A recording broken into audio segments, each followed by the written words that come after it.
तसंच माननीय श्री मनोज भगत यांचं स्वागत करण्यासाठी मी निमंत्रित स्वागत या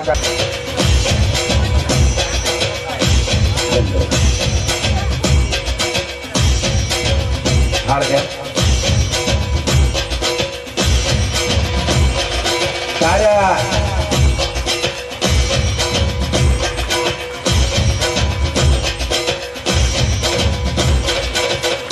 पदयात्रेचे प्रमुख संयोजक आहेत दरवर्षी त्यांचं योगदान या कार्यक्रमाला ते घेतात ते वेळातल्या वेळ काढून असे मनोज भगत यांचं टाळ्यांच्या गजरात आपण सगळ्यांनी स्वागत करावं। या ठिकाणी सत्कार सोहळा या ठिकाणी आयोजित केलेल्या किशोर गुंडाने नेहमी आमच्या पदयात्रेचे संयोजक आहेत आणि नेहमी सहकार्य करत असतात आणि म्हणून त्यांचं स्वागत करण्यासाठी मी निमंत्रित करतो प्रमोदरावजी खाडे, प्रमोदरावजी खाडे, बाबारावजी खाडे, आपण जिथे कुठे असाल या ठिकाणी यावं अशी मी आपल्याला विनंती करतो। प्रमोदरावजी खाडे,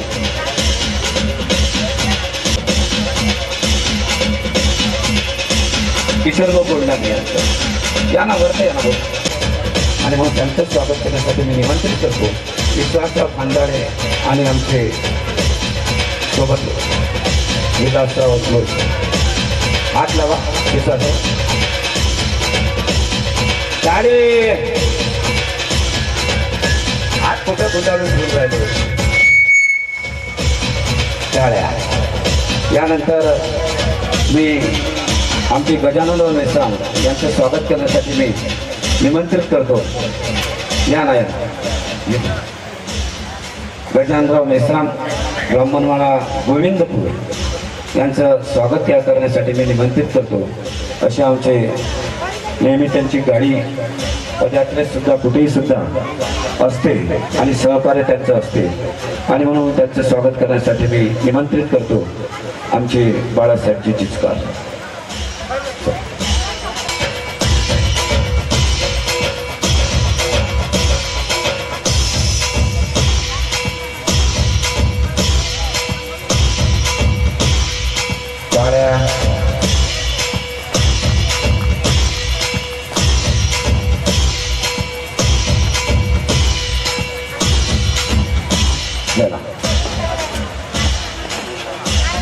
करण्यासाठी मी निमंत्रित करतो आमचे धनराजी राऊत, आमचे मधुकरराव शेळके यांना विनंती करतो आपल्या संस्थेत सुधाकरराव कावलकर यांचं स्वागत करावं।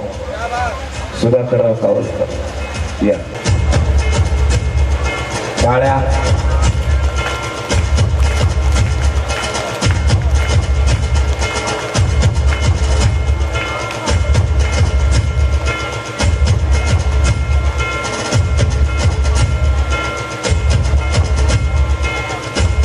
नागझरी येथील वांदे आपण जिथे कुठे सर आले काय रामदासजी शेकापुरे आपण या ठिकाणी यावं। मानेश्री रामदासजी शेकापुरे, रामदासजी शेकापुरे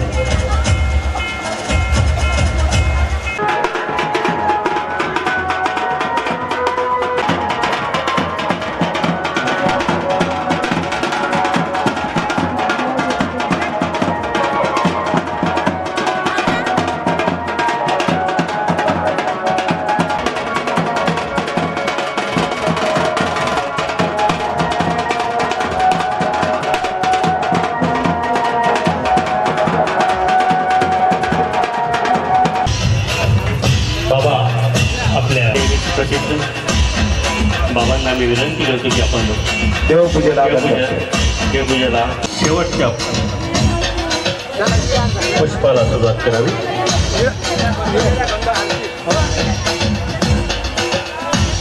परमपूज्य बाबुळगावकर यांच्या शुभ हस्ते आज येथे संपन्न होत असलेल्या पंचावतार उपहार किशोर गोंडाने चिंतनीजनक आचार्य प्रवास बाबुळगावकर किशोर गोंडाने यांच्या प्रतापराव करकमलाने या पंचावतार उपहार सोहळ्याचं वंदन आणि पूजन मी बाबांना विनंती करतो की आपण उद्घाटन पूजनीय बाबुळगावकर शास्त्री यांच्या करकमलाने येथे उद्घाटन संपन्न होते.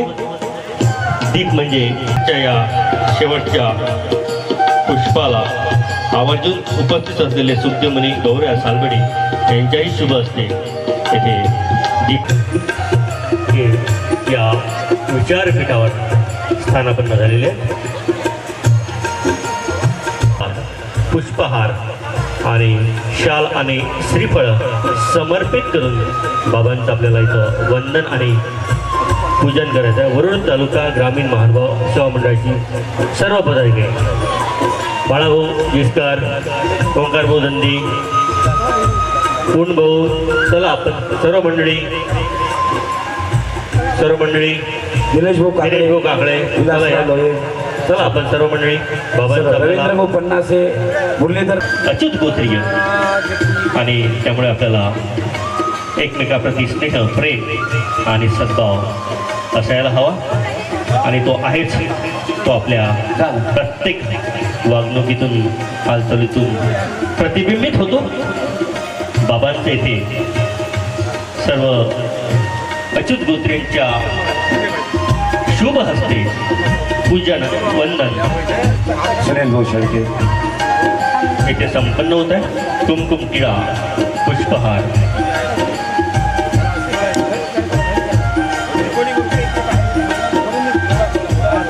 बाबांचं शाल श्रीफळ देऊन येथे पूजन होते. बाबांचा आणि वंदनाचा स्वीकार करावा ही आपल्या चरणी नम्र प्रार्थना. आचार्य प्रवर मोठे बाबा की जय. तसंच आजच्या या सोहळ्याला आवर्जून उपस्थित असलेले परमपूज्य परमहंत सुखदेवमुनी बाबा गौरया सालवडी यांचंही शाल श्रीफळ आणि कुमकुम टिळेनं सर्व अच्युत गोत्रेंनी पूजन करावं असं मी विनंती करतो. आजच्या या आपल्या या अच्युत गोत्रेंना विनंती की आपण परमपूज्य परमहंत सुखदेवमुनी व्यास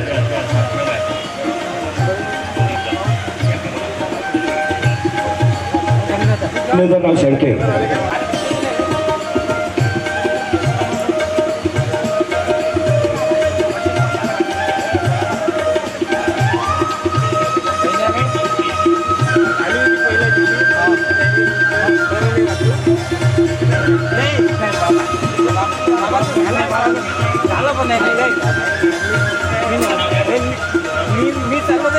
ऋतुजा माईक जवळ यायचंय.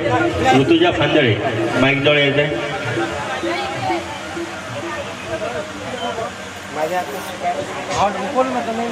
बाबांचं आपण शाल श्रीफळ देऊन स्वागत घेतलेलं आहे. पुनश्च एकदा आपण बाबांचं शब्द सुमराने स्वागत करूया. मी विनंती करतो कुमारी ऋतुजा फांदळे हिला की आपण शब्द सुमराने बाबांचं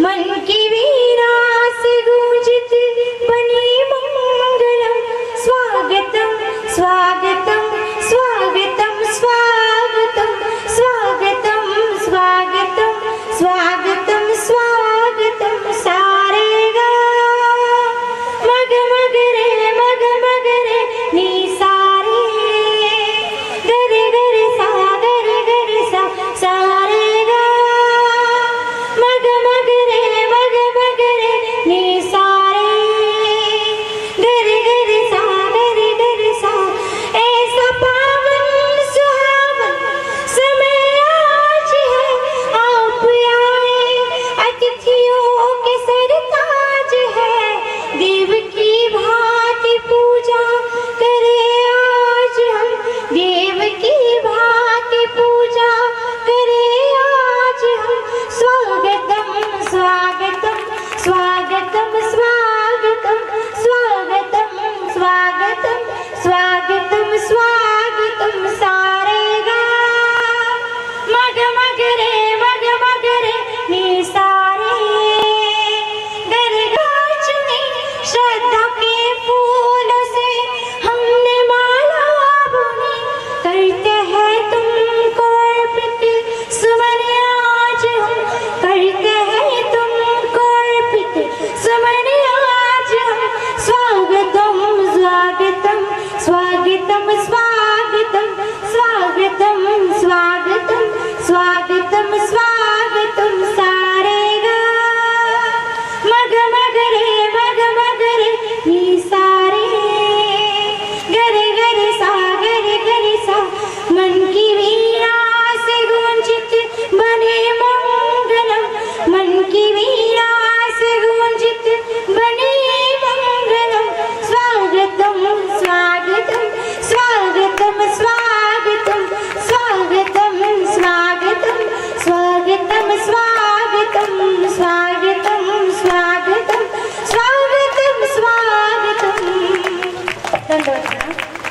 श्री चक्रधर स्वामींच्या आणि श्री गोविंद प्रभू महाराजांच्या कृपा प्रसादाने संपन्न होणारा हा श्री पंचकृष्ण समाज प्रबोधन व्याख्यानमाला आणि मानवपंथीय भव्य मेळावा, ज्याचं आयोजन सातत्याने गेली 9 वर्ष ज्या संस्थेच्या वतीने करण्यात येत आहे, ते अमरावती जिल्हा ग्रामीण मानव सेवा मंडळाच्या प्रेरणेने कार्यरत असलेली संस्था वरुड तालुका ग्रामीण मानव सेवा मंडळ. सज्जन हो, हा असा योग चालून आलेला आहे. 9वा हा सोहळा इथे संपन्न होतो आहे.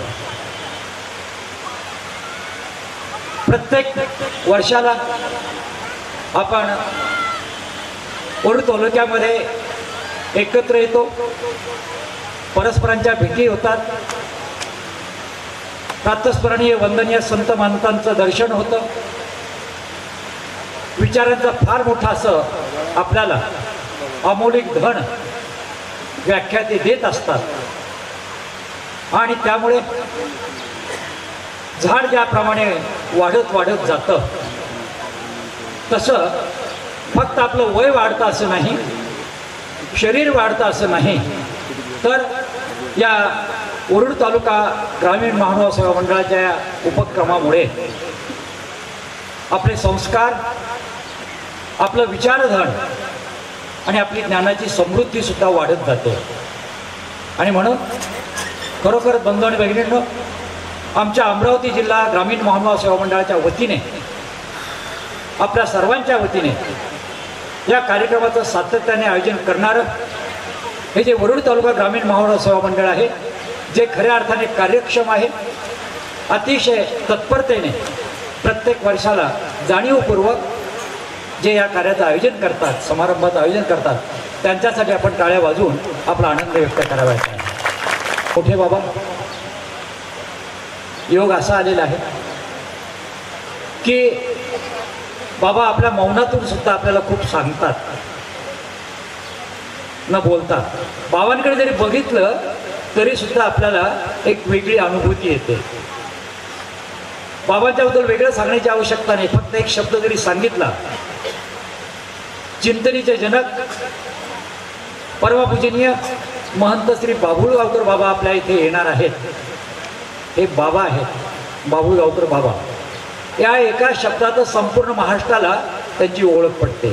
वेगळे शब्द वापरण्याची गरज नसते, इतकं त्यांचं कार्य, त्यांचे विचार आणि त्यांची ग्रंथसंपदा आपल्या सर्वांच्यासाठी एक अमौलिक धन म्हणून प्राप्त झालेली आहे. आणि म्हणून या 9व्या सोहळ्यामध्ये आपलं सर्वांच्या समोर प्रास्ताविक करताना मला खरोखर आनंद होतो आहे की आपल्याकडे 9 ग्रहाची परंपरा आहे. असं मानलं जातं 9 ग्रहांमध्ये बरेचसे ग्रह खडतर असतात. आमच्या वरुड तालुक्याला 9 ग्रह लागलेले होते, आता हे सगळे सुटलेत बाबा.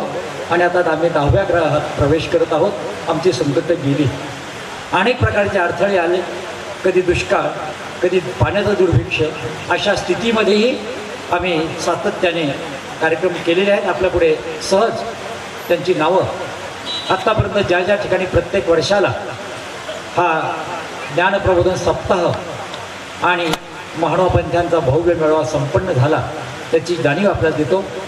वरुड, लोणी, उदापूर, थडीपवणी, राजुरा बाजार, बेनोडा, पेठ, मांगरोळी, दापोरी, बाबुळखेडा आणि आता आपण आहोत एकत्र हातुरण्याला. आणि अशा रीतीने बंधूंनी हे कार्य पुढे चालू राहणार आहे. आपल्याकडे एक अवश्य उल्लेख केला पाहिजे. हे सगळं कार्य होत आहे, करत आहोत आम्ही. अमरावती जिल्हा ग्रामीण महानुभाव मंडळ असेल, वरुड तालुका ग्रामीण महानुभाव मंडळ असेल किंवा त्या अंतर्गत ज्या विविध तालुक्यातल्या संस्था असतील, या सर्वांना मार्गदर्शन जे मिळतं आहे ते आपल्या सर्वांना माहीत न सांगतासुद्धा त्यागमूर्ती परमपूजनीय विनेमुनी बाबा पंजाबी यांचं आपल्या सर्वांना मार्गदर्शन लागतं, वैरागी बाबांचं मार्गदर्शन लागत असतं आणि त्यांच्यासाठी आपण टाळ्या वाजवायच्या आहेत. बसल्या बसल्या क्षणभर कल्पना करा, वैरागी बाबा आपल्या अमरावती जिल्ह्यामध्ये नसते तर असे सोहळे संपन्न करण्याची आम्हाला प्रेरणा मिळाली असती का? आणि जर प्रेरणाच नाही, कार्याला गतीच नाही, तर कार्य प्रत्यक्षामध्ये आपल्याला डोळ्यात दिसणार कसं, प्रत्यक्ष अनुभवणार कसे आपण? आणि म्हणून या प्रत्येकाच्या मागे जसा माणसाच्या मध्ये श्वास असेल तर त्याची चलनवलन क्रिया चालू असते, तसं बाबा म्हणजे आमच्या अमरावती जिल्ह्यातच नव्हे, आज विदर्भाचा श्वास आहे. श्वास त्यांनी आम्हाला चेतना दिली. जे बसलेले होते त्यांना उभं केलं, जे उभे होते खिशात हात घालून हात बांधून फक्त गंमत पाहत होते त्यांना चालायला लावलं, जे चालण्याचा आविर्भाव करत होते, देखावा करत होते त्यांना पळायला लावलं. आणि पळता पळता आम्ही 9 वर्षे पादाक्रांत केली. 9 वर्ष आम्ही पुढे गेलो. बंधूंनी भगिनींनो, हे सगळं जे आहे ते बाबांचं आहे. मग हे सगळं करण्यामागचा उद्देश काय आहे? बाबांचा आणि आपलाही सर्वांचा फार मोठा उद्देश आहे. पहिल्या दिवसाला मी आपल्याला सहज म्हणालो होतो की ज्ञाने विन मनुष्य पशु समान नाही ज्ञानेन सदृशम पवित्रमेव विद्यते. हे जे पवित्र असं ज्ञान आहे, परमेश्वरी ज्ञान, पंथाचे संस्कार, पंथाचा ग्रंथ, ग्रंथाचा काय नाही, संपूर्णपणे महाराष्ट्राच्या जीवनाचा असा एकही कोपरा नाही की जो महानुभाव पंथांनी उजळून टाकलेला नाही. आज महानुभाव पंथांनी संपूर्ण महाराष्ट्र हा प्रकाशमान केलेला आहे. आणि हा प्रकाशमान करणारा महानुभाव पंथ गेली 800 वर्ष कसा आहे, त्याचं कार्य काय, त्याचं साहित्य काय, त्याचे विचार कोणते आहेत, हे तुमच्या आमच्यापर्यंत येणारा व्याख्यानमाला एक निमित्त आहे, एक साधन आहे. आणि या साधनाच्या माध्यमातून आम्ही तुमच्यापर्यंत पोहोचत असतो. आणि म्हणून तुमच्या आमच्या सर्वांच्या प्रत्येक वर्षाला भेटी होतात, प्रत्येक वर्षाला संतमंत भेटतात. नुसतं एकमेकाला भेटत नाही, सोबत जाताना फार मोठी अशी शिदोरी घेऊन जातो. आपल्याकडे पद्धती आहे, एकेकाळी पद्धती होती, मुलगी जर सासरी निघाली तर पाहुणा जर बाहेर जाण्याला निघाला त्याच्यासोबत शिदोरी देत असत. सोबत घेतलेली अन्नाची शिदोरी एकदा कामाला येते, नंतर उपयोगाला येत नाही.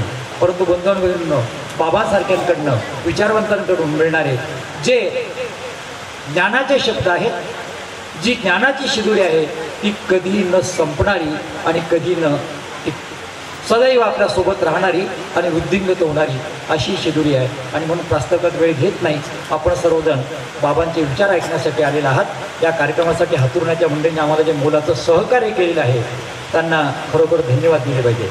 गेले 3 दिवस कोणकोणते कार्यक्रम झाले आता आढावा मी घेत नाही, माझ्यापेक्षा तुम्हाला सर्वांना माहीत आहे. रात्री इथे मंडळी मावत नव्हती, संपूर्ण गाव जमलं होतं. विशाल जोगदेवीच्या कार्यक्रमाला महिलासुद्धा उभ्या होत्या.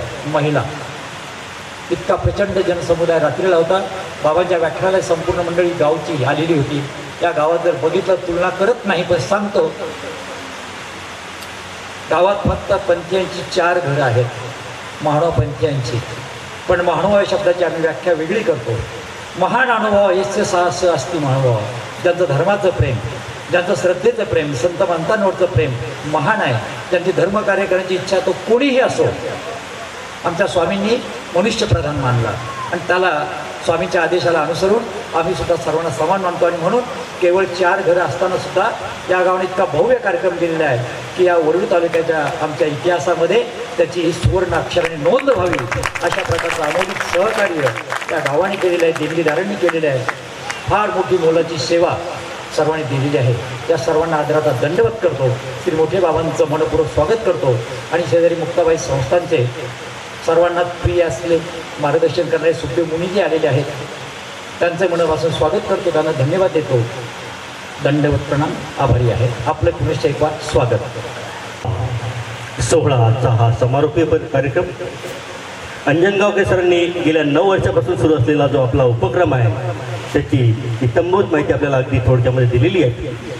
पंथामध्ये अनेक कार्यक्रम होतात, आपल्याला कल्पना आहे.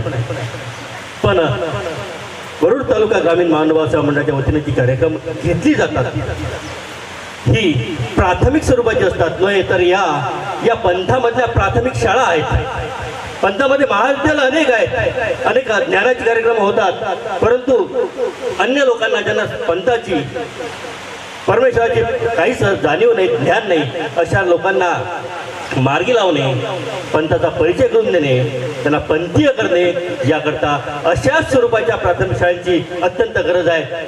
आपल्याला महाविद्यालयात जर जायचं असेल तर पहिले प्राथमिक शाळेमध्ये जावं लागेल, त्यानंतरच आपल्याला महाविद्यालयामध्ये जाता येईल. आणि म्हणूनच आपल्याला जर या पंथाचा प्रचार आणि प्रसार करायचा असेल तर या स्वरूपाच्या प्राथमिक शाळा निर्माण करणं, सुरू ठेवणं अत्यंत गरजेचं आहे. धन्यवाद वैरागी बाबा, आपण सुरू ठेवत असलेल्या या प्राथमिक शाळेबद्दल. आजच्या या समारोपी सोहळ्याचे जे व्याख्याते आहेत, ज्यांचं अमोल मार्गदर्शन आपल्याला ऐकायचं आहे, असे परमपूज्य परममहंत बाबुळगावकर शास्त्री. बाबुळगावकर शास्त्री यांच्याविषयी काय सांगावं. पंथामध्ये अनेक पद आहेत, प्रतिष्ठान आहेत, परंतु बाबांकडे कोणतं पद नाही, प्रतिष्ठान नाही आणि परिषद नाही, तरीही स्वतःच एक परिषद आहेत. महादेव पंथाला कीर्तन आणि चिंतनेसाठी देण आणि देणगी देणारे एकमेव व्यक्तिमत्व म्हणजे परमपूज्य परममहंत बाबुळगावकर शास्त्री. पंथाला नवी दिशा आणि नवे मार्ग दाखवणारे म्हणजे परमपूज्य परममहंत बाबुळगावकर शास्त्री. मी विनंती करतो बाबांना की आपण आपली ही दुसरी सेवा येथे परमेश्वराप्रती समर्पित करावी. परमपूज्य परममहंत बाबुळगावकर शास्त्री. तू नित्य स्वयं प्रकाशु, तू ते बोलावे या देवा कैसा पैसू. तुझे माया शक्तीचा डोळेला सू लागला ब्रह्मादिका. तुझा करावे या प्रकाशु, योगशास्त्रा नाही सौरसू. सांख्या लागे मोहपाशू, तू ते निरूपिता. म्हणून साधन नाही ऐसे, जेने तुझे ज्ञानरत्न दिसे. तू जानविसी कृपावशे, तैच जाणगे. श्री गोपाल कृष्ण महाराज की जय.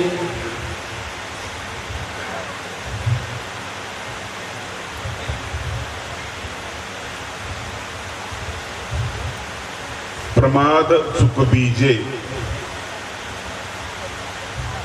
सर्वज्ञ श्री चक्रधर प्रभूंचे हे सूत्र आहे.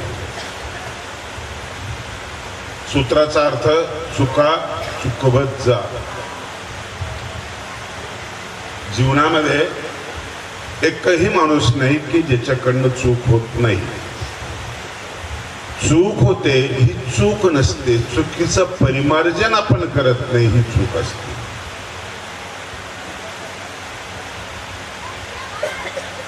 समाज जसा जसा निर्माण होतो तशा तशा काही नवीन गोष्टी त्याच्यामध्ये शिरतात. मूळ एखाद्या नदीच्या शुद्ध पाण्यामध्ये कचरा येतो, धूळ येते, काही कालानंतर ते प्रदूषित झालेलं असते. जनावरं चुका करत नाही, जे करतात तो त्यांचा स्वभाव असतो. पशु चुका करत नाही. कुठलं जंगल पशुंनी खराब केलेलं नाही, सांभाळलं त्यांनी. त्यांच्या शौचातून पडलेल्या बीजामध्ये सुद्धा अंकुरित होण्याची क्षमता होती आणि चांगल्या ताकदीने ते बीज अंकुरित झालं आणि जंगल निर्माण झालं. इतर गोष्टी तर सोडच. कुठल्याच पाण्यातल्या मासोळी, खेकडा, मगरी यांनी जल प्रदूषित केलेलं नाही. आपण हौद बांधला तर त्याच्यामध्ये मुद्दाम मासोळी आणून सोडतो, कासव आणून सोडतो. आकाशात भरारी घेणाऱ्या कुठल्याच पक्षाने आकाश खराब केलेले नाही. आज आम्ही प्रगतीच्या नावावर अंतराळामध्ये कितीतरी टन कचरा आम्ही निर्माण केलेला आहे. जनावरांनी काहीच केले नाही. हवा प्रदूषित केली नाही. जे जे माणसं चुकले ती दुरुस्ती करत गेले. गिधड सुद्धा. आज गिधड संपत आले. बोटावर मोजणे इतकी आहेत ते. आणि याची खंत विचारवंतांना आहे. जे सडलेलं कुजलेलं होत ते भक्षण करायचे आणि स्वच्छ ठेवायचे.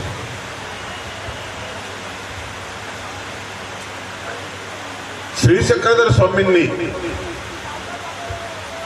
आम्हाला जो उपदेश केला तो उपदेश जीवन जगत असताना अचूकपणे तुम्हाला तुमच्या ध्येयापर्यंत कसं जाता येईल, मध्ये येणारे अडथळे कसे तुम्हाला चुकवता येतील यासाठी निरूपण केलं. त्यात ते छोटस सूत्र आहे. काल मी तुम्हाला एक सूत्र सांगितलं. प्रमाद शब्दाचा अर्थ आहे चूक. मद शब्दाचा अर्थ आहे, मद म्हणजे अहंकार, मद म्हणजे दंभ. उपसर्ग लागलेला आहे. दोषजन्य जे काही तुमच्यामुळे काही विकार आहेत त्या विकारांवर नियंत्रण मिळवणं हे महत्वाचं आहे. आणि म्हणून प्रमाद चुकवत चला. ज्ञानेश्वरी त्याच अंगाने बोलते, समर्थ रामदास त्याच अंगाने बोलतात, तुकडोजी त्याच अंगाने बोलतात. तुकडोजीची ग्रामगीता गावाला स्वच्छ करण्यासाठी गीता आहे. गावातल्या तरुणांच्या मनाला परिष्कृत करण्यासाठी गीता आहे. मी कालपासून पाहतो अनेक कार्यक्रम पाहतो, कार्यक्रमामध्ये तरुण दिसत नाही. हा फार मोठा पराभव आहे.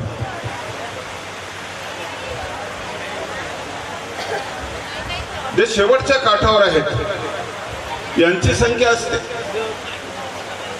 ज्यांचं जीवन आता उरकत आलेलं आहे त्यांची संख्या असते. पण ज्यांना सुरुवात करायची आहे तर जीवनाचा आरंभ कसा करावा याचं मार्गदर्शन होणं गरजेचं आहे. भगवद्गीतेच्या प्रवचनाला म्हाताऱ्या लोकांची संख्या, म्हाताऱ्या बायांची संख्या. गीता ही रिटायर झालेल्या लोकांनी ऐकण्यासारखी आहे. आता ऑफिस मध्ये तू नीट काम करत नाही म्हणून सरकार त्यांना रिटायर करत. तू दप्तर खराब करू नकोस, वाटल्यास तुला अर्धे पैसे फुकट घरी देतो. या स्तराला पोहोचलेल्या माणसांची गीता आहे. गीता अर्जुनाला सांगितले. अर्जुन हा तरुण होता की म्हातारा होता? अर्जुन हा आजोबान होता, तरुण होता. गीता ऐकण्यासाठी मन, मनगट आणि मेंदू या तीन गोष्टी महत्वाच्या लागतात. मनगटामध्ये बळ नसतं, मन विक्षिप्त झालेलं असतं, मेंदूची निर्णय क्षमता संपून गेलेली असते. अशा वेळेला गीता ऐकून काय फायदा? तरुण ही एक ऊर्जा आहे, शक्ती आहे. तरुण एक बल आहे. उद्योगम साहसम धैर्यम बुद्धी शक्ती पराक्रम षडैते वर्तते यत्र तत्र दैव सहाय्य. या 6 गुणाने तरुण परिपूर्ण असला पाहिजे. उद्योगशीलता असली पाहिजे. जेव्हा मी ग्रॅज्युएट झालेले मुलं पाहतोय, शिकलेले मुलं बघतोय आणि बेकार होऊन फिरताय, आणि आम्हाला छत्रपती शिवाजी महाराजांची आठवण येते की वयाच्या 15व्या वर्षी माऊली किल्ला छत्रपती शिवाजी महाराजांनी ताब्यात घेतला आणि वयाच्या 30 वर्षानंतर स्वतःच्या कमाईची भाकरी जो तरुण हातात मिळू शकत नाही, इतका बेकार झालेला तरुण, त्याला सांगणं गरजेचं आहे. त्याला संकोच वाटत नसेल, त्याला लाज वाटत नसेल, ती जागी करा, जागी करा.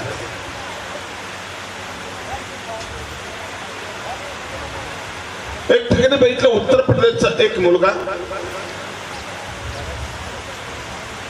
7व्या वर्गामध्ये शिकतोय, सकाळी जातो.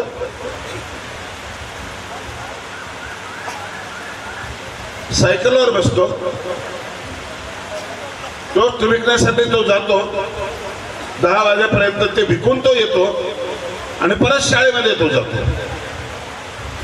हा इथं महाराष्ट्रात का असू नये, इथं का असू नये तो मुलगा. अरुणिमा सिंग नावाची मुलगी रेल्वे पटरीवर पडलेली असते, तुकडे झालेले असतात, 2 तिचे मांडीपासून पायाचे किडे लागलेले असतात. तिला कोणीतरी पाहतं, दवाखान्यामध्ये नेतं, तिचं ऑपरेशन होतं, दोन्ही पाय गेलेले असतात, कोमात गेलेले असते. ऑपरेशन झालं, शुद्धीवर आल्यानंतर तिला सांगण्यात येतं की आता तू उठण्याचा प्रयत्न करू नको, तू चालणार नाही, आता चालू शकणार नाही. ती म्हटली का? जे दोन्ही पाय कट झाले, करावे लागेल. ते म्हणते मी चालणार नाही चालणार, मी एव्हरेस्ट शिखर चढून जाईल. आणि खरंच तिला कुबड्याच्या मदतीने, नवीन पायाच्या मदतीने ती एव्हरेस्ट शिखर चढून आली. खाली आल्यानंतर लोक तिला नमस्कार, तुझ्या पाया पडू देत. ती म्हणते मला पाय कुठे, पायच नाही ना. असते तर काय केलं असतं. खूप लोकांचे पाय वर चढतात, पण त्याला गोळे येतात, थकतात, दुखायला लागतात आणि पायच माणसाला सांगतात फिर वापस फिर. आपण नाही जाऊ शकत. हरतो माणूस, डोकं पाया पुढे हरत आणि तो वापस येतो. कितीतरी अर्ध्या प्रवासातून वापस आलेला आहे. काय नमस्कार करता पायाला? नमस्कार तर करावासा वाटतो. कुणाला नमस्कारायचं? ती म्हटलं इच्छाशक्तीला नमस्कार करा. माझं डोकंही दुखायला लागलं होतं, माझं अंगही कणकण करत होतं, मी थकले होते, मी खचले होते, पण माझी इच्छाशक्ती बुलंद होती. ही तरुणांना सांगणं गरजेचं आहे, तरुण मुलींना सांगणं गरजेचं आहे. जेव्हा मुलगी सासरी जाते ना, तिच्या अगोदर तिला शिकवणं गरजेचं आहे. चाळीसगावकडे माझा कार्यक्रम होता, माझी राहण्याची खोली होती, त्याच्या शेजारी एक आजी होती. ती आजी त्या नातू होती, तिला खूप बोलायची, चांगल्यासाठी बोलायची, पण खूप बोलायची. आजी इतकं बोलत असतं कळतो. मी आल्यापासून पाहतोय बारीक सारी गोष्टी तिने सारखे शिकवता. सर ती म्हटली बाबा मी नात तयार करत नाही, मला सून तयार करायची आहे आणि आयती सून तयार करून मला तिथं पाठवायची आहे. ते म्हटलं नाही पाहिजे का तुझ्या आई बापाने तुला हेच शिकवलं का? असे शब्द मी ऐकणार नाही. मी हिला तयार करू पाठवतो.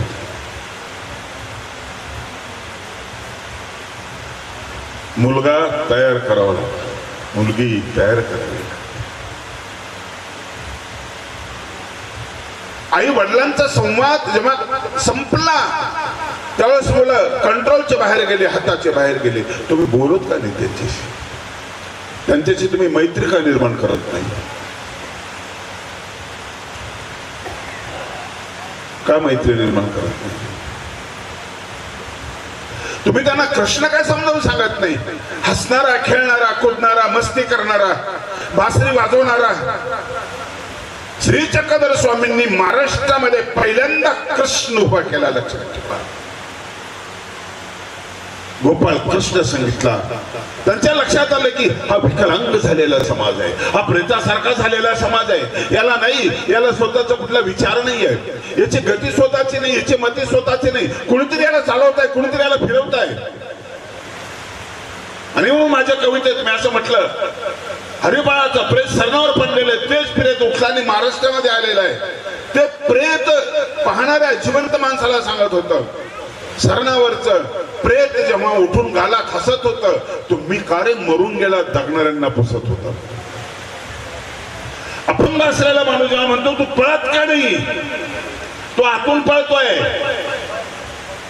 आतून बाहेरून थांबलेला माणसाला तो प्रेरणा देतोय, पळत का नाही.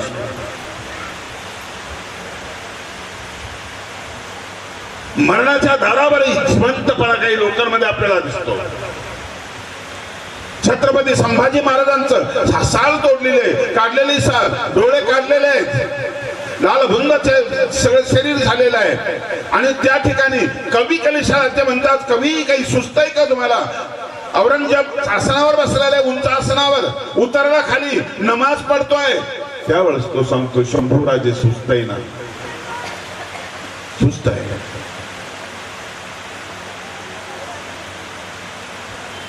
या यवनावाच्या सभेमध्ये तुम्ही मला शंभूराजे दिसत नाही, तुमच्या अंगावर मला रक्त दिसत नाही, मला शेंदूर दिसतो, मला तुम्ही बजरंग दिसतात. त्याची डोळे काढलेले, त्याची साल सोडलेले, मरणाच्या दारामध्ये हा जिवंतपणा कुठून? आणि जीवन जगण्यासारखं असताना छोट्या छोट्या गोष्टीनं नाराज होऊन आत्महत्या करणं हे कुठं आलं? इतकंही बल आपल्यामध्ये नसावं,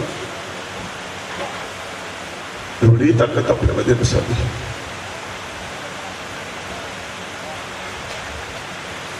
खरा तो एकची धर्म जगाला प्रेम अर्पावे, जगाला प्रेम अर्पावे. आणि अर्पू शकतो इतकी क्षमता, एवढा प्रेमाचा साठा प्रत्येक माणसामध्ये असतो.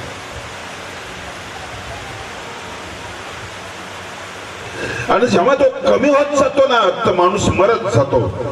आणि शेवटचा प्रेमाचा कण याचा संपला की हा दरिद्री बनतो, स्वतःवरही प्रेम करू शकत नाही. इतका दारिद्र्य त्या जगात कुठं चालले. पैशाने मोजू नका माणसाला, प्रेमाने मोजा. पैसा तुम्हाला जगवत नाही, प्रेम तुम्हाला जगवत. फुटपाथवर झोपणाऱ्या भिकाऱ्याची झोपेची फायरिंग बघा, तुम्हाला लाज वाटेल. तुम्ही 1-1.5 फूट उंचीच्या गादीवर झोपत असता, गुड नाईट लावलेली असते, मच्छरदाणी असते, कूलर लावलेला असतो. त्या थंड हवेमध्ये सुद्धा तुम्हाला झोप येत नाही. झोपीची गोळी घेऊन तुम्हाला झोप येत नाही. तो कसा झोपला? रोडवर तो कसा झोपला?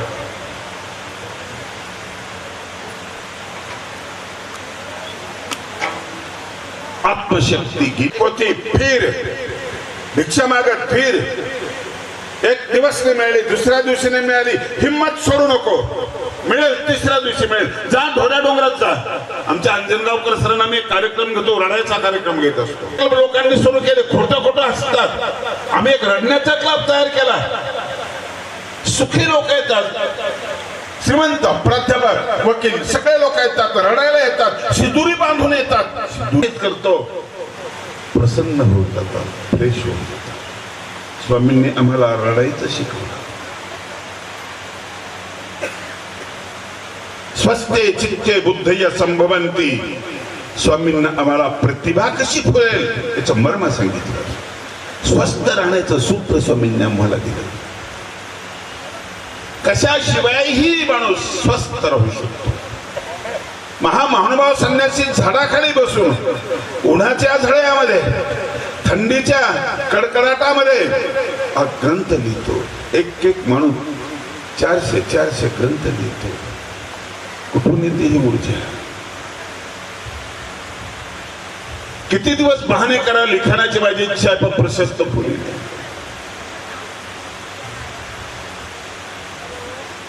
अमुक करायची माझी इच्छा आहे, पण असं वातावरण चांगलं नाही.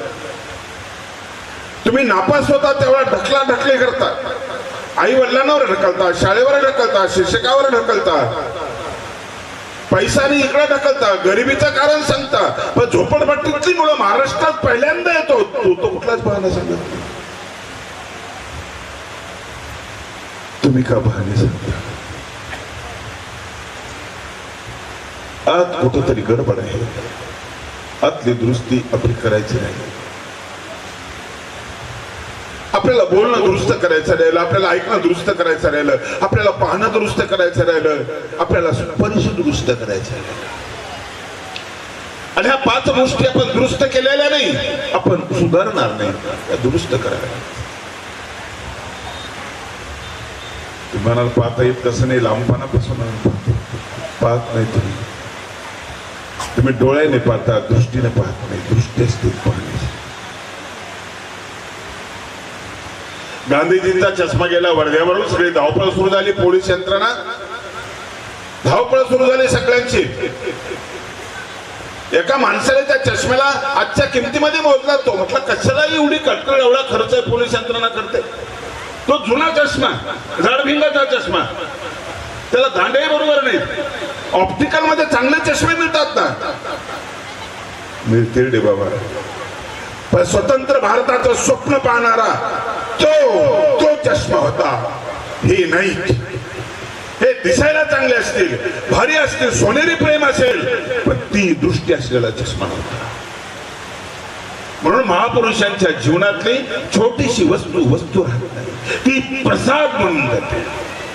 तो मळलेला तुकडा, त्या तुटलेली धातू, त्याच्या अंगावरचा केसही प्रसाद बनतो, प्रसाद. आणि प्रसादे सर्व दुःखानां हरिरस्योपजायते प्रसन्न चेतसो ह्यासु बुद्धी पर्यवतिष्ठते.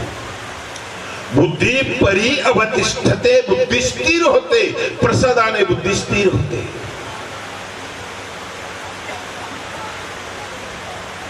ती आपल्यात नाही. डॉक्टर आपल्याला तपासतील, ती शरीराची तपासणी करतील, बाकीच्या तपासण्या नाही करता येणार. डोळे दुरुस्त होतील डॉक्टरकडे, दृष्टी नाही मिळणार. दृष्टी कशी मिळेल?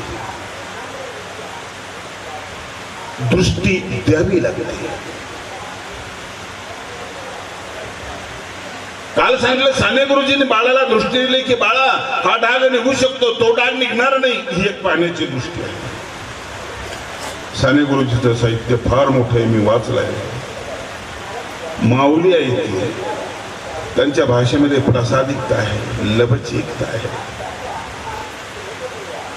आईच्या भूमिकेमध्ये साने गुरुजी बोलतात. आई काय बाईलाच होता येतं का? नाही, ज्याच्याकडे वात्सल्य आहे त्याला आई होता येते. तुम्ही चक्रधर माऊली म्हणता ना, तू बाई बोलत असते. पती शब्दाचा अर्थ नवरा असाच आहे का? नाही, त्याच्याकडे नियंत्रण आहे. ती स्त्री ही पती आहे आणि म्हणून ती राष्ट्रपती होऊ शकते. राष्ट्रपती प्रतिभाताई पाटील पती कशी होती? संत ज्ञानेश्वर माऊली कशी होईल? 1400 वर्ष जगणारा चांगदेव, त्याला कोणी भाऊ म्हटलं नाही आणि ज्ञानेश्वरांना माऊली म्हटलं. या छोट्याशा संताला माऊलीच आहे, माऊलीच आहे. जिने प्रेम पाना पाजलेला आहे, जिने ज्ञानाचं दूध पाजलेलं आहे, जिने बळ दिलेलं आहे, ती माऊली आहे. दृष्टी दिली संत ज्ञानेश्वर महाराजांनी, दृष्टी दिली. ये मराठीची ये नगरी, ब्रह्मविद्येचा सुकाळू करी घेणे देणे सुख जीवनी होऊ देई या जगात. त्यांनी बोलायचं शिकवलं आम्हाला. आम्हाला आवाज आहे म्हणून आम्ही बोलतो असं नाहीये. कसं बोलायचं हे महत्वाचं. मितूल आणि साच आणि रसाळ, मितूल आणि रसाळ शब्द जैसे कल्लोळ अमृताचे. साच आणि मवाळ, मितूल आणि रसाळ. सत्य बोला. साच आणि मवाळ सत्य असलं तरी प्रेमाने सांगा, मधाळ भाषेमध्ये सांगा. मितूल थोडक्यात सांगा, सूत्रबद्ध पद्धतीने सांगा. उज्ज्वल सरांनी, मी सकाळी बसलो, ते म्हणाले मी विपश्यनाला गेलो होतो. म्हटलं मी विपश्यनाला गेलो होतो. बौद्धांचं ठिकाण आहे ते. गेल्या आमचे मोबाईल जमा केले, आमचे पुस्तकं जमा केले, आमची गाठी सगळं जमा करून घेतलं. 10 दिवस गेटच्या बाहेर निघायचं नाही, गेटचं कुलूप लावलं. हे सोपं आहे, बाहेर निघायचं नाही, आत थांबू की आपण. परंतु बोलायचं नाही, पाहायचं बी नाही, ऐकायचं बी नाही, काहीच करायचं नाही. मौन धरायचं, मौन. मौन तर फक्त तोंडाचं असतं, म्हटलं डोळ्याचं सगळंच मौन धरायचं. तुम्ही मौन धरता आणि पाठीवर लिहून देता, तो कुठं मौन असतं? कशाला पाहणी करता? तुमच्यामध्ये विकार जागा झाला, त्याला चान्स देऊ नका. एका महाराजांनी मौन धरलं, त्यांचा मंत्र चालू होता, अखंड मंत्र चालू होता त्यांचा. हरे राम हरे कृष्ण हरे हरे, हरे राम हरे कृष्ण हरे हरे. तेवढ्यामध्ये त्यांच्याकडून उसने पैसे नेलेला, उद्या देतो म्हणणारा 4 महिन्यानंतर आलेला, पैसे न घेता आलेला माणूस बघितला. बोलता येत नव्हतं, पण मंत्राचं स्वरूप बदललं.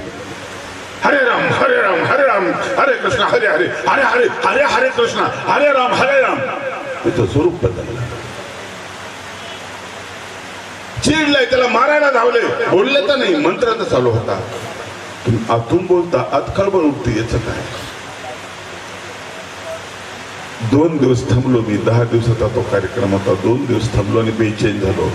सवय नव्हती शरीराला. 8 घंटे बसायची सवय नव्हती.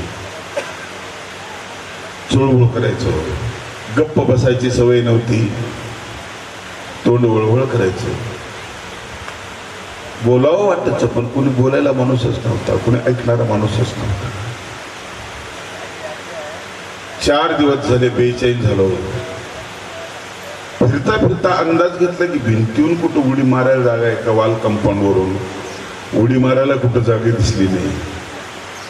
त्रास आहे, तो खूप त्रास आहे. हे ढवळलेलं पाणी आहे ना, एकदम शांत होत नाही. 8व्या दिवशी तो तळ मला दिसला आणि मला शांत वाटलं. जगात कोण मेलं, कोण बिमार आहे, घरी काय चाललं, काहीच कल्पना नव्हती. मोबाईल बंद होता. शांत शांत. श्री चक्रधर स्वामींच्या सूत्रांची आठवण आली मला. जितेनी मृताचा धर्मी वर्तावे असं. आणि तेव्हापासून ठरवलं की आपण महिन्यातून 1 दिवस मरायचं,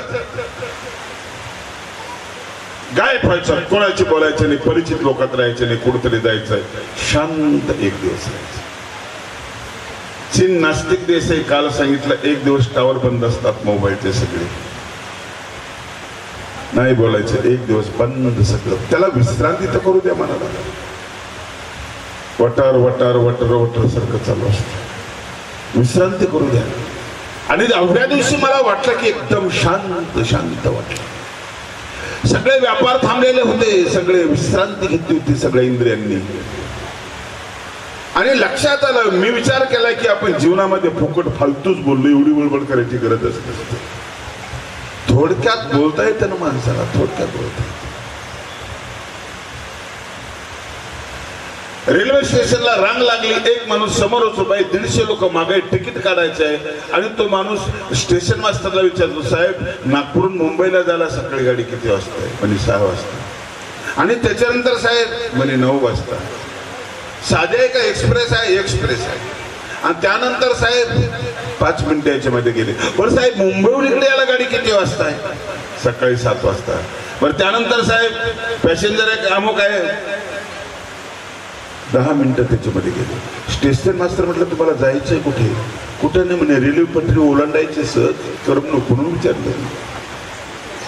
म्हणून लिहिलेलं असतं आपले म्हणणे थोडक्यात सांगा. हे ज्ञानेश्वरीत अगोदर लिहिलं, मिटुले आणि रसाळ. तुम्ही शहाणपणा केलेला नाही नवीन, तुम्हाला वाटतं तसं. याची दखल अगोदर घेतलेली आहे. तुम्ही कसं बोलावं, साच आणि मवाळ, साच आणि मवाळ प्रयत्न करून बघा. या लक्षणात तुमचं बोलणं जर असलं तर कसं वाटेल? मितूल थोडक्यात आणि रसाळ रसाळ. शब्द जैसे कल्लोळ अमृताचे. शब्द म्हणजे अमृताचे, कल्लोळ अमृताच्या लाटा वाजल्या पाहिजे. एखादं प्रवचन ऐकत असताना तिच्या प्रवचनामध्ये माधुर्य आहे, माझ्या नाही पण तिच्या प्रवचनामध्ये माधुर्य आहे. शब्द सजलेले आहेत, त्याच्यामध्ये प्रेम ओतलेलं आहे. मजाच वेगळी आहे. ते प्रवचन ऐकत असताना आपल्या अंगावर फुलं पडतात. आपल्याला असं वाटतं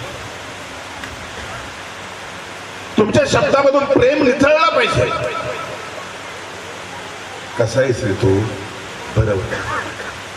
काळजी घ्या बरं. बरोबर. पाहुणा येतो, जाताना म्हणतो काळजी घ्या तब्येतीची. बरोबर. एक एक शब्द कम करून बोलतो. चक्रधर स्वामी सांगतात, शब्दी सामर्थ्यातील शब्दामध्ये सामर्थ्य असतं. हे कोणी सांगितलं नाही अगोदर. शब्दांचा विस्तार तुकोबाने केला, माघारी लिहिला शब्दांचे जे अभंगाच लिहिला. पण शब्दी सामर्थ्यातील शब्दामध्ये सामर्थ्य असतं. तसंही असतं, असंही असतं. शब्द विषारी असतो, शब्द अमृत असतो. शब्दाला चव असते, शब्द बेचव असतात. शब्द जिवंत करतात, शब्द माणसाला मारतात. शब्दाला धार असते, शब्द रत्नासारखे असतात. विवेकानंद अमेरिकेत गेले, शिकागोच्या धर्म परिषदेमध्ये प्रतिनिधी म्हणून हिंदूंचे गेले नाही, त्यांचा नंबर लागलाच नाही, दुसरेच होते. हालापेष्टा सहन करत गेले. पैसा नव्हता झोपायला, कुठेतरी पायलमध्ये झोपले, त्या नळीमध्ये, सिमेंटच्या नळीमध्ये झोपले, उपाशी तपाशी राहिले. लोकांनी चेष्टा केली, पण फिरत होते आणि गेले.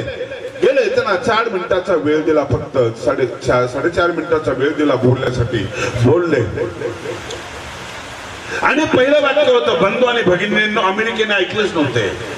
ऐकले होते भारी वाक्य, विद्वत्तापूर्ण वाक्य, सभ्य स्त्री पुरुष. हो हे ठीक आहे, सभ्य स्त्री पुरुष, भाषा चांगली आहे, परंतु कोरडी आहे, कोरडी.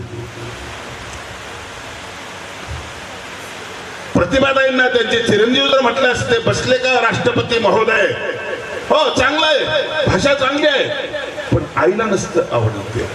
त्यांनी फक्त म्हणावं, आई बसलीस का तू, हा गोड.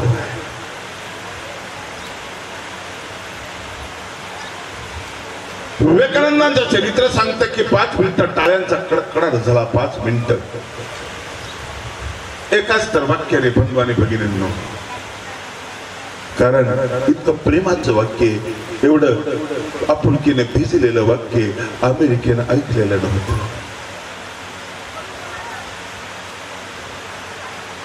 ऐकणाऱ्याला स्त्रीला वाटलं कोणीतरी माझा भाऊ बोलतोय.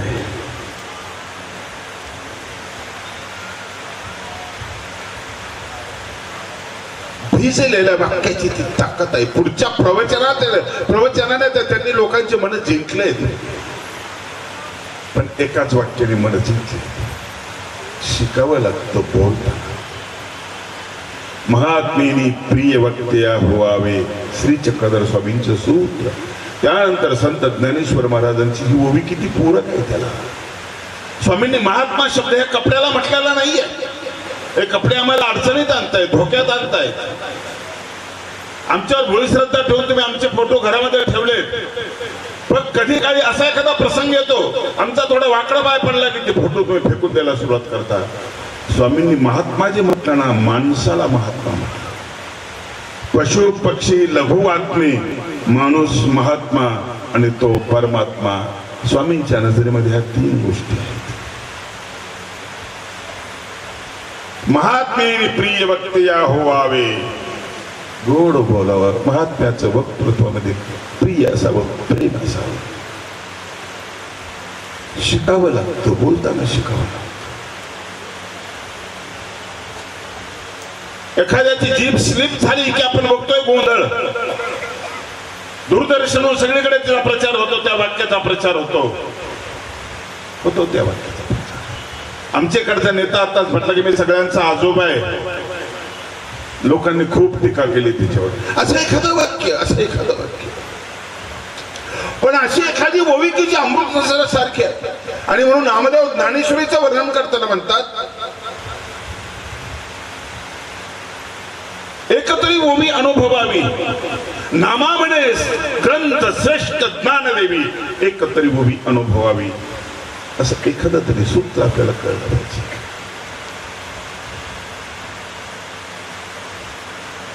सूत्र हा प्रवचनाचा गाभा आहे.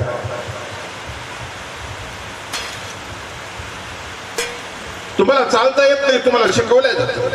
बोलता येत नाही, तुम्हाला शिकवल्या जातं. आईजवळ बसलेलं लेकरू पप्पा आली मम्मी गेला असं म्हणत नाही. तिला काही व्याकरण नाही, तिने काही क्रियापद शिकवलेलं नाहीये. हे आपोआप शिकल्या जातं. संस्कार पाहतात. असंच आहे, कसं पाहायचं हे शिकवावं. कसं हसायचं. रामायणामधला अरुण गोविल बघितला तुम्ही, रामाची भूमिका केली तिने, खूप चांगली भूमिका केली. रामायण सुरू झालं की रोड सगळे बंद असायचे. त्याचं हसणं खूप आवडायचं सगळ्यांना. दिसायला तर सुंदर होताच, पण खूप गोड हसायचा. खी खी करत नव्हता, दात दाखवत नव्हता, फक्त स्मित करायचा. त्याला पत्रकाराने विचारलं, तुम्ही इतके गोड कसे हसता? तो म्हटला, 2 वर्ष मी प्रॅक्टिस केली हसण्याची. शिकलो मी. शिकावं लागतं. स्वामींनी महाराष्ट्रामध्ये पहिल्यांदा कृष्ण उभा यासाठी केला. कृष्णासारखा कुणीच नाही आहे, कुणीच नाही. कृष्णासारखा माणूस नाही, कृष्णासारखा परमात्मा नाही, अवतार नाही. आणि तो यासाठी उभा केला की घ्या मंदिरामध्ये मंदिर बांधा, बघा त्याच्या चेहऱ्याकडे बघा, प्रसन्नतेकडे बघा, त्याच्या तुम्ही तसं करण्याचा प्रयत्न करा, वाचा त्याचं चरित्र वाचा आणि बघा कृष्णासारखं. कृष्ण पाहायचं शिकवतं. कसं पाहायचं शिकवतं? कर्मण्य पश्यदे कर्मणी कर्मय पश्यद कर्मणीच कर्मय असं बुद्धिमान मनुष्य संयुक्त कृष्ण कर्म करतो. कृष्णाने बुद्धिमान कोणाला म्हटलं? ज्याला कर्मात अकर्मात कर्म पाहता येतं त्याला बुद्धिमान म्हटलं.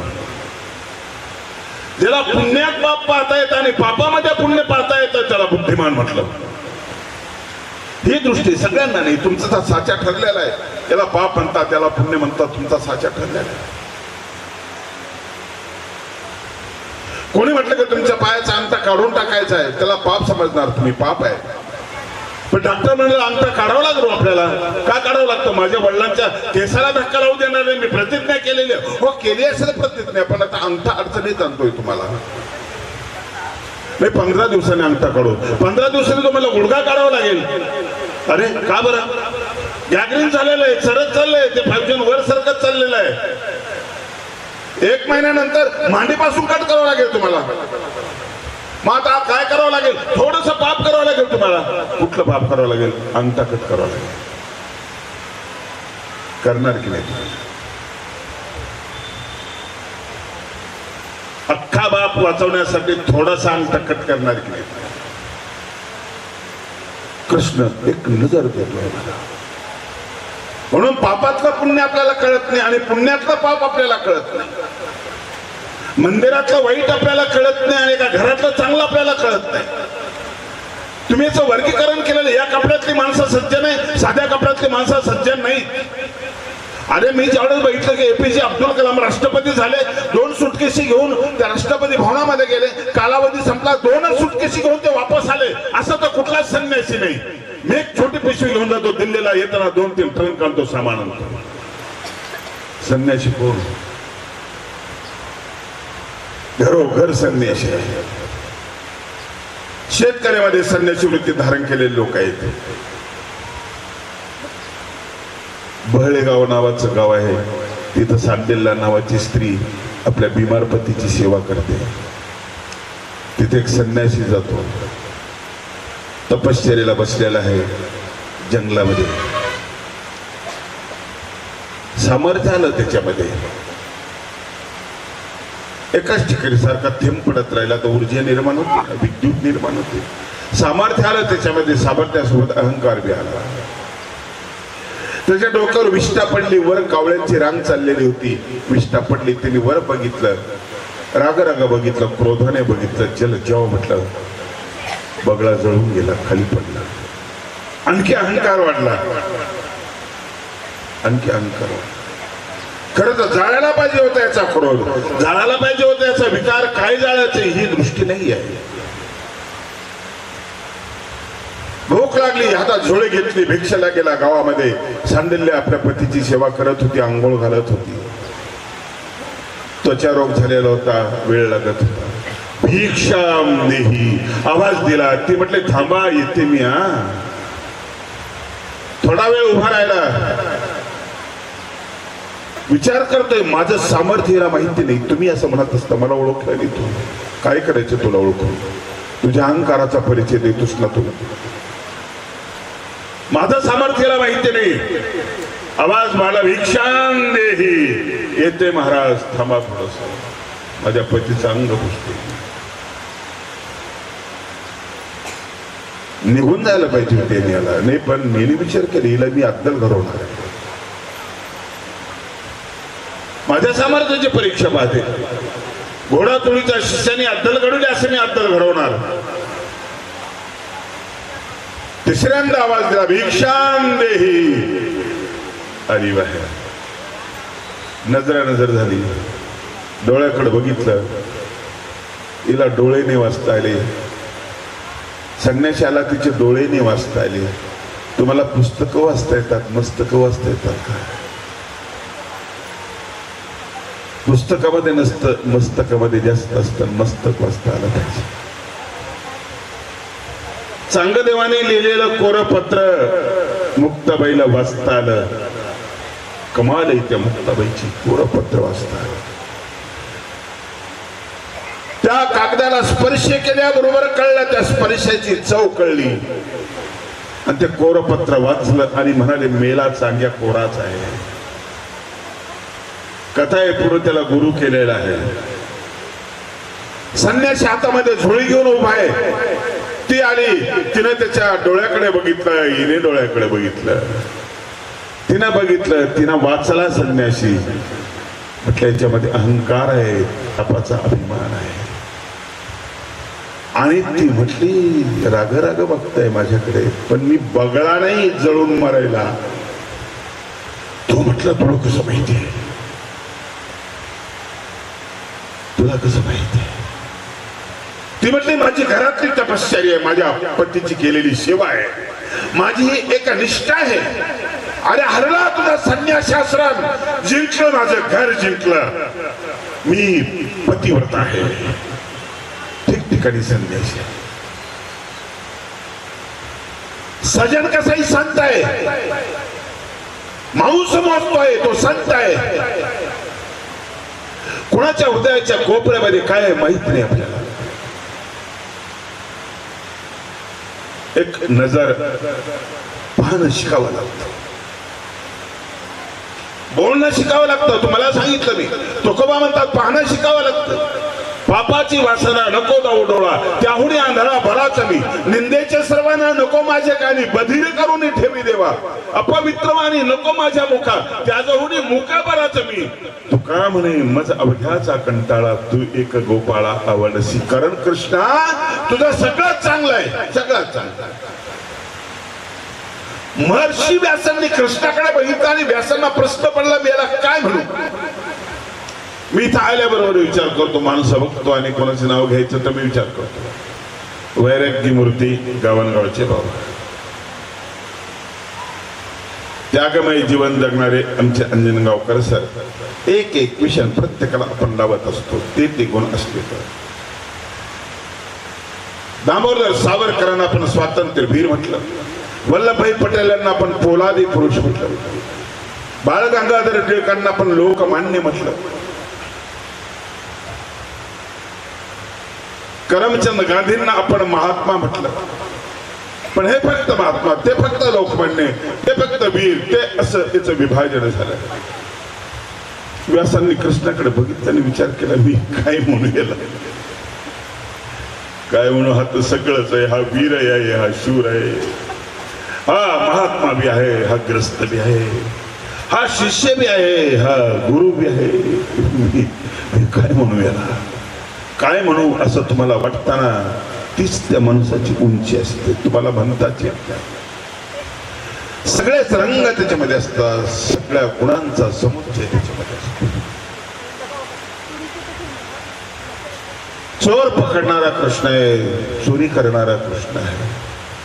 तो बासरी वाजवणारा, संगीत निर्माण करणारा आहे, तो आनंद निर्माण करणारा आहे. आनंदाच्या शोधात नाही, आम्ही आनंदाच्या शोधात आहोत. जिकडं बरं वाटलं तिकडं आम्ही जातो. उन्हातून आम्ही कूलरकडे जाण्याचा प्रयत्न करतो, उन्हातून सावलीकडे जाण्याचा प्रयत्न करतो, भूक लागली की अन्नाकडे जाण्याचा प्रयत्न करतो, घाबरलो की सामर्थ्याकडे जाण्याचा प्रयत्न करतो, मी आडोस्याचा प्रयत्न करतो. कृष्ण हा स्वयंभू आहे. छोट्याशा बांबूच्या तुकड्याला 6 छिद्र आहेत, त्याच्यामध्ये कृष्णाने फुंकर मारली आणि आनंद निर्माण केला, संगीत निर्माण केलं. कुठल्याच ऑर्केस्ट्रामध्ये इतकी ताकद नाही त्या संगीतामध्ये. बासरीचा मधुर सूर निर्माण केला. हे नटखट, हे नट नागर नटखट, हे गोकुल के छोरे, अंतर्यामी तू जाने सब, क्या है मन में मोरे. बंसी की धून तू आज सुना दे, बंसी की धून तू आज सुना दे. माधव कुंज बिहारी मोरी.